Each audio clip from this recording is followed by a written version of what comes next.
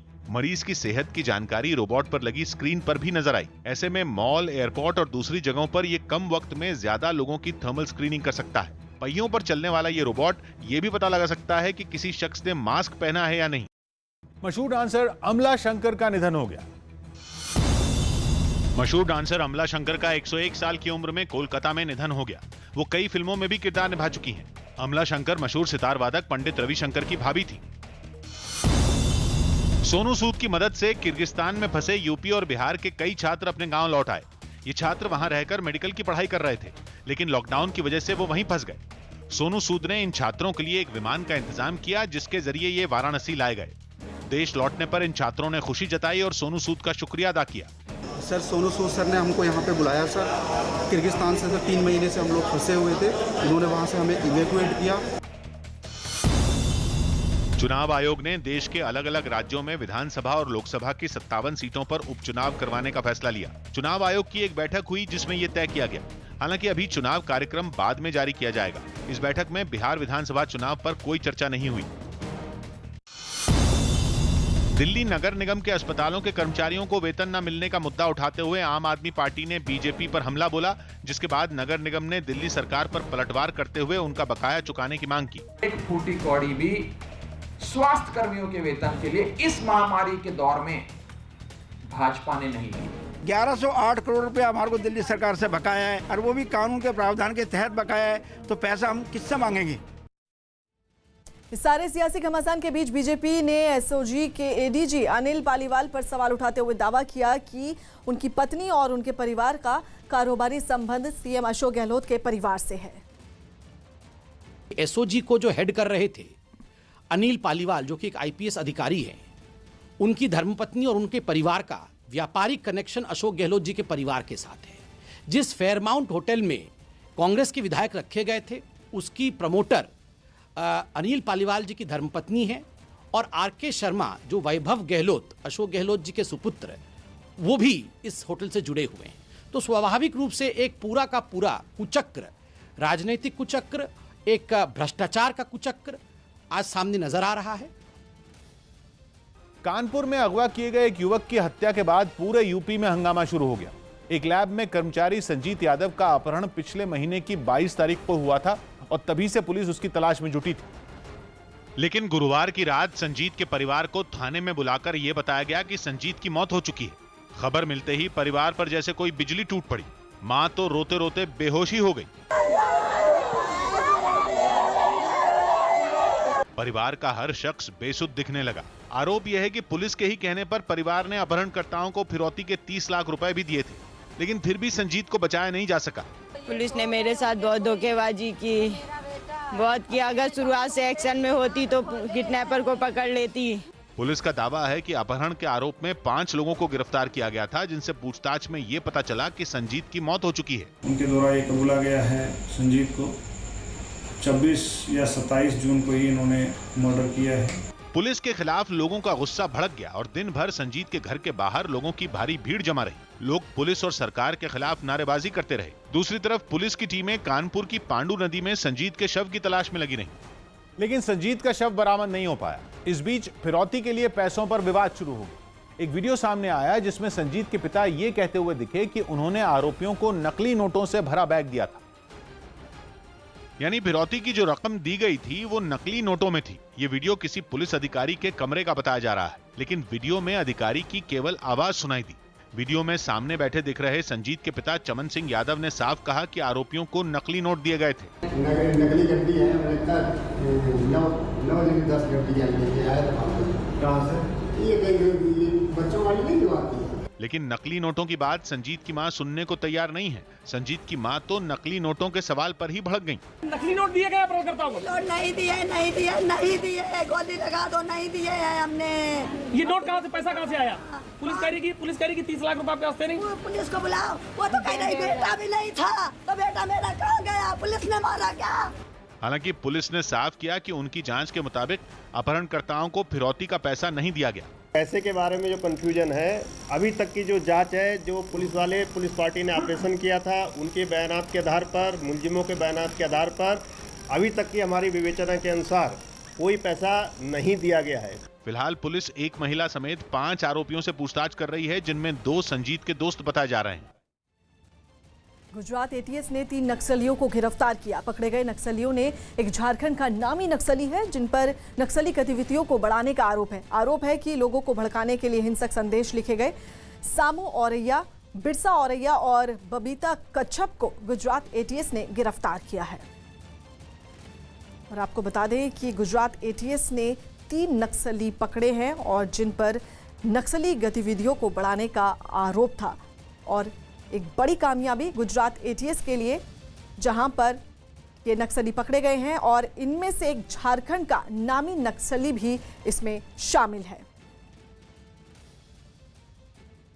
मध्य प्रदेश के छिंदवाड़ा में सेल्फी का शौक 2 लड़कियों को भारी पड़ गया। सेल्फी लेने के चक्कर में दोनों लड़कियां नदी के बीच में जाकर एक पत्थर पर बैठ गईं। तभी नदी में पानी का बहाव तेज हो गया और दोनों फंस गईं। नदी के बीच में फंसने की वजह से उनके लिए किनारे तक आना मुश्किल हो गया, क्योंकि पानी की तेज धार में कभी भी उनका पैर फिसल सकता था और वो बह सकती थी। इसलिए दोनों एक दूसरे को पकड़कर खड़ी रहीं।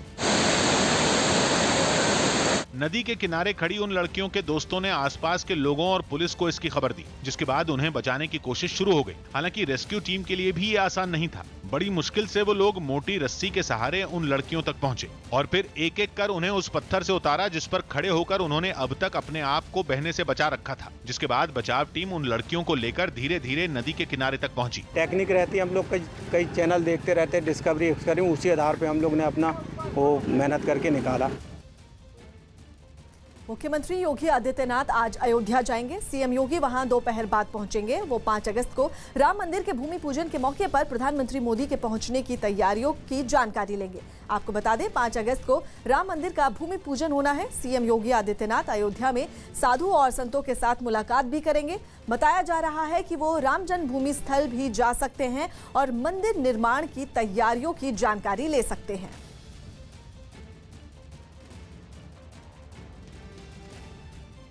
इजरायल में सरकार विरोधी प्रदर्शन के दौरान भीड़ और पुलिस के बीच झड़प हो गई।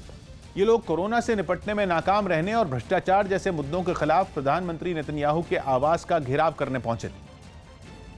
लेकिन रोके जाने के बाद उनकी वहां तैनात पुलिस वालों से धक्का मुक्की शुरू हो गई। पुलिस वाले भीड़ को खदेड़ने के लिए पानी की बौछार करने लगे। पानी की बौछार की वजह से लोगों को वहां से हटना पड़ा। पुलिस ने लोगों को हटाने के लिए ताकत का भी इस्तेमाल किया। कई लोगों को तो जबरन घसीटते हुए वहां से दूर हटा दिया गया। कई प्रदर्शनकारी हिरासत में ले लिए गए। हालांकि पुलिस की इस सख्ती के बावजूद प्रदर्शनकारी वहां डटे रहे। पोस्टर और तख्तियां लेकर पहुंचे लोगों ने प्रधानमंत्री नेतन्याहू के खिलाफ जमकर नारेबाजी की।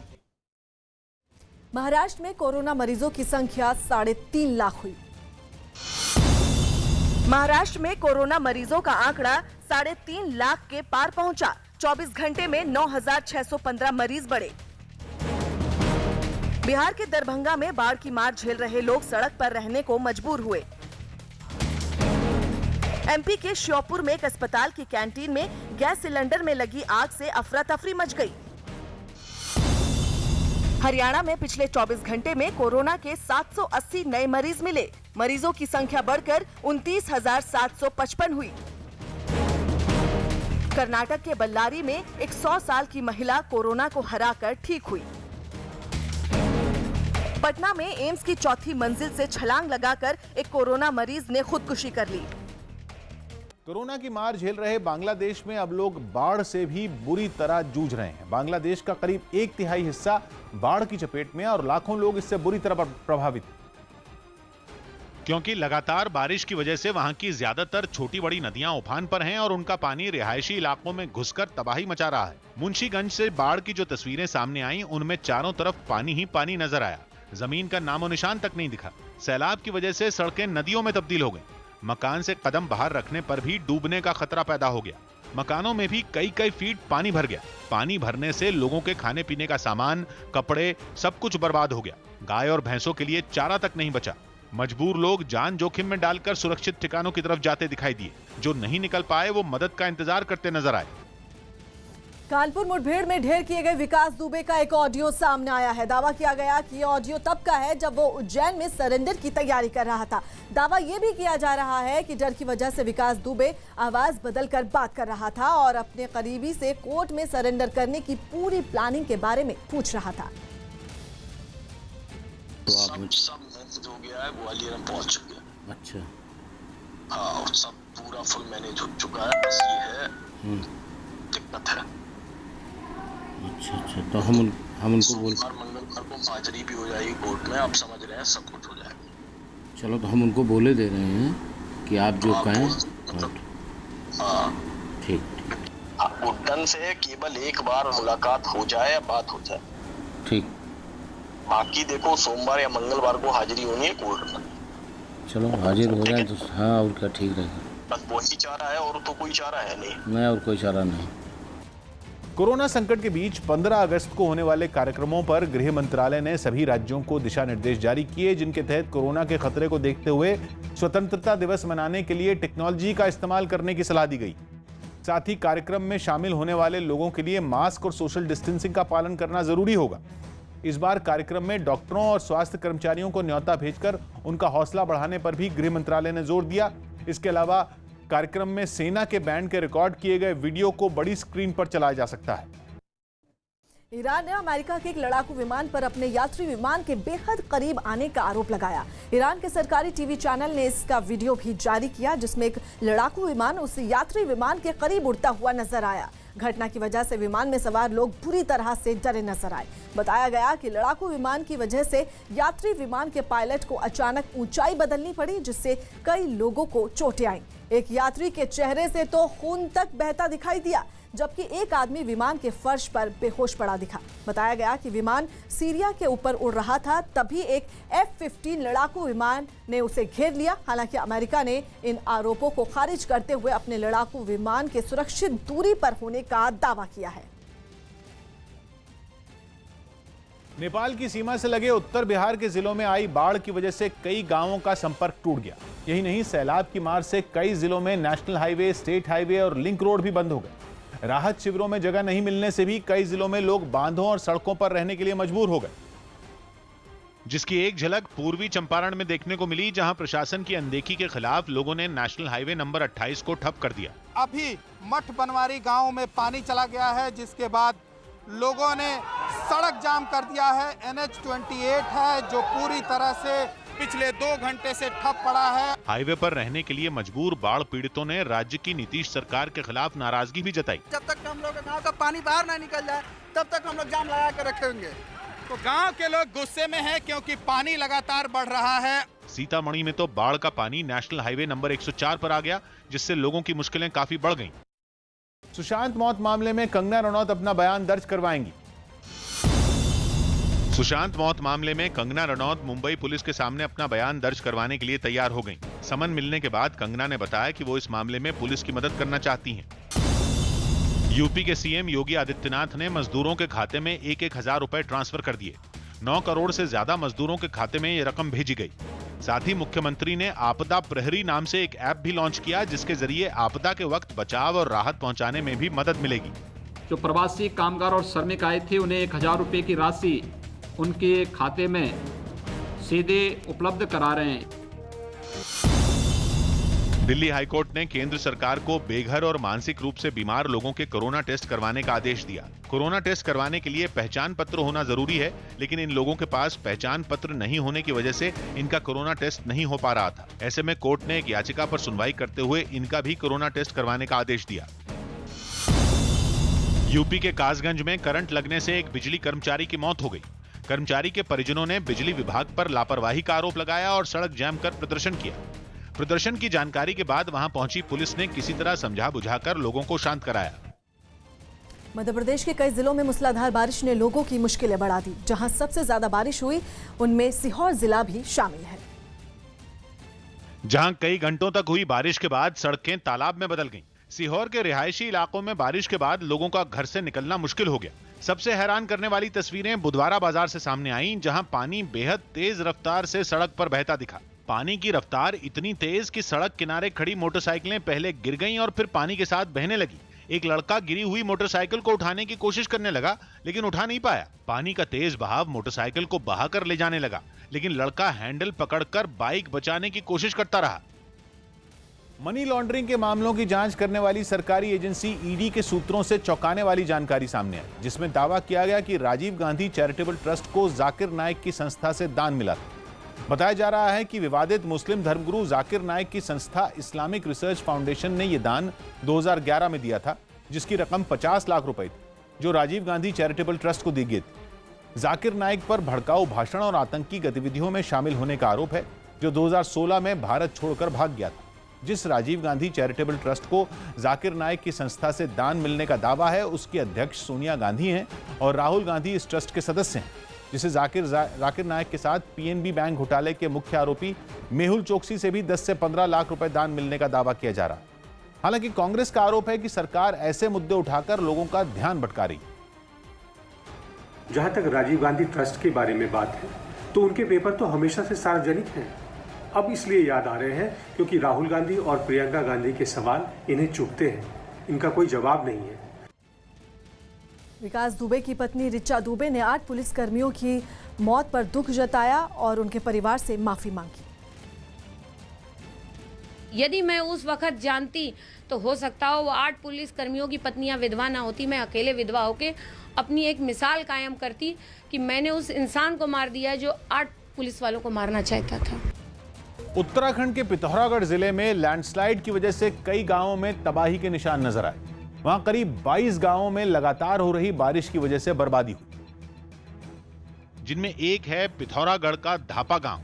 जहां लैंडस्लाइड की वजह से बहुत सारे मकान टूट गए और उनमें रहने वाले लोग बेघर हो गए। बताया गया कि इस गांव के 51 परिवारों को अब टेंट में रहना पड़ रहा है। पहाड़ खिसकने से पिथौरागढ़ के जिन 22 गांवों में तबाही हुई, उनमें छाना गांव भी शामिल है, जहां कई मकानों में दरारें दिखी। तो कई मकान इस कदर टूट गए कि उनमें रहना मुश्किल हो गया। मेहनत से बनाए गए अपने घर की ये हालत देखकर कुछ महिलाएं तो रोने लगी। इस गांव में मौसम का कहर इस कदर टूटा कि नदी के पास बने घरों का नामो निशान तक मिट गया। ये छाना गांव में हम बिल्कुल जो नदी बह रही है उसके पास मौजूद है। यहाँ आप देखिए कि यहाँ जहाँ पर फिलहाल आपको मलबा नजर आ रहा है, यहाँ पर लोगों के घर थे, मकान थे। इतना ही नहीं, लैंडस्लाइड की वजह से एक ही दिन में कई पुल टूट गए और लोगों को मजबूरन लकड़ी और पाइप से जुगाड़ वाला पुल बनाना पड़ा, जिसकी मदद से वो जान जोखिम में डालकर नदी पार करते नजर आए। ऐसी मतलब बड़ी मुश्किल से पार करना पड़ता है और हम लोग यहाँ पे जो है नर्क की तरह जीवन जी रहे हैं। तो वहीं बाढ़ से बेहाल बिहार के मोतिहारी में पानी में डूब रहे एक आदमी की राहत बचाव दल के लोगों ने जान बचा ली।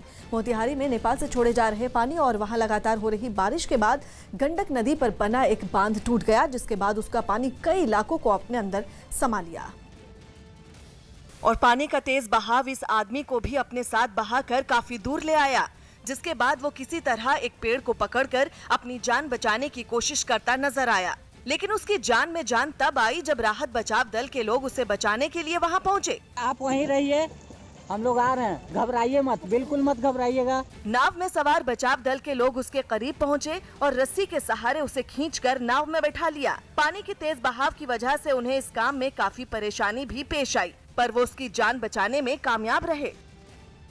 कोरोना संकट के बीच अमेरिका के वॉशिंगटन में बेसबॉल लीग की शुरुआत की गई। अमेरिका में कोरोना मरीजों की तादाद 40 लाख से ऊपर है। वहां रोजाना करीब 70,000 नए मरीज सामने आ रहे हैं। इसके बावजूद वहां बेसबॉल लीग को शुरू करने का फैसला लिया गया। टूर्नामेंट की शुरुआत करने के लिए कोरोना से लड़ाई में अहम भूमिका निभाने वाले डॉक्टर एंथनी फाउची को बुलाया गया।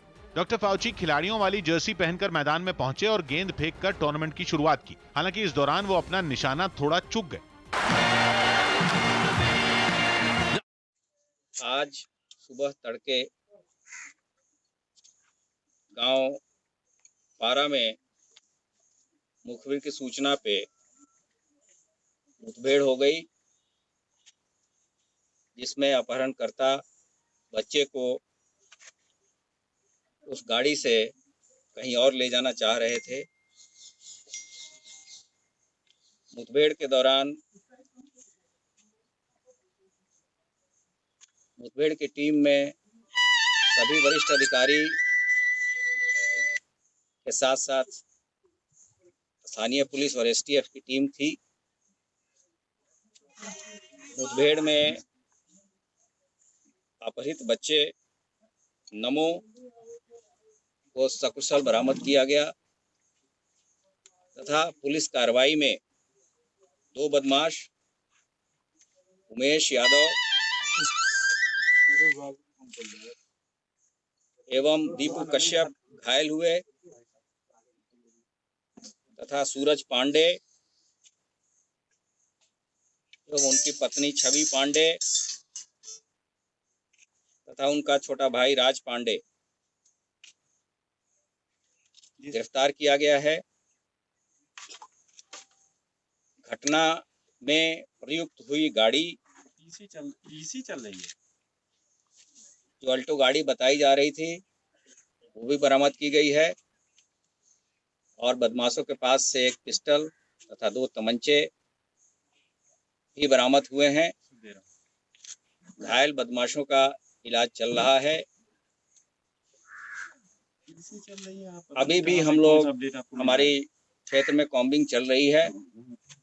पुलिस की ओर से भी जिनको चोट पहुंची है उनका मेडिकल कराया जाएगा और आगे की कार्रवाई की जाएगी।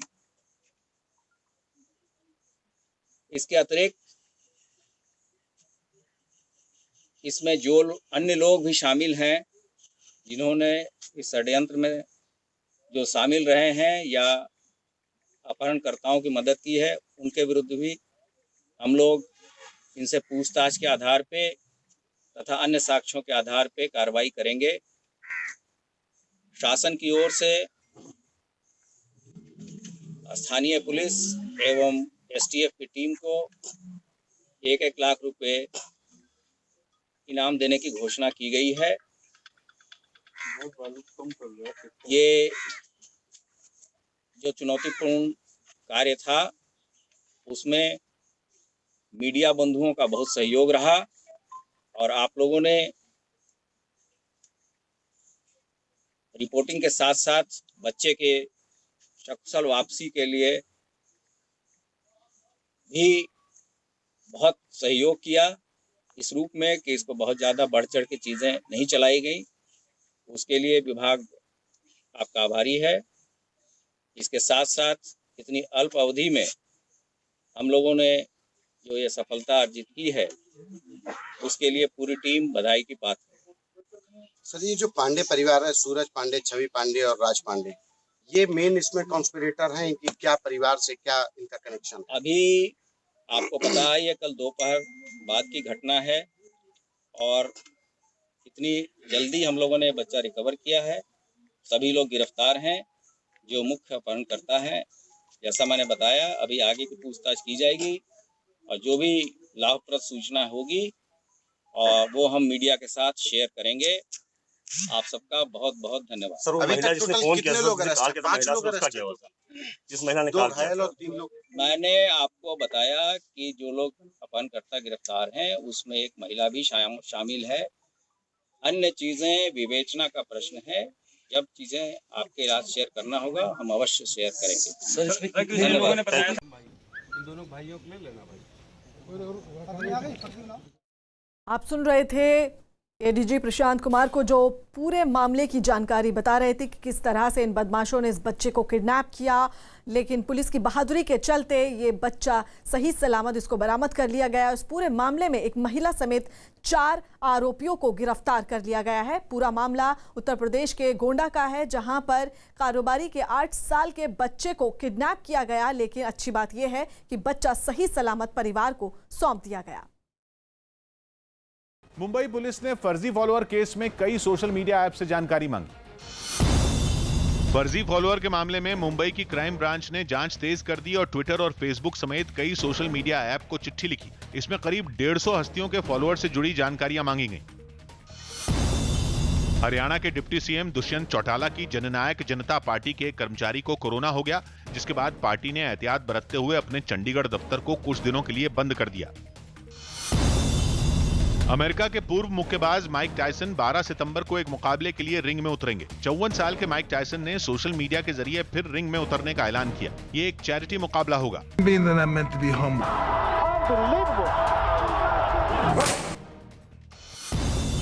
दिल्ली के इंद्रप्रस्थ पार्क इलाके से पुलिस ने हथियार तस्करी के 2 आरोपियों को गिरफ्तार कर लिया। पुलिस ने इनके पास से 10 पिस्तौल और काफी कारतूस भी बरामद किए। आरोप है कि ये लोग मध्य प्रदेश से हथियार लाते थे और दिल्ली एनसीआर में बेचा करते थे।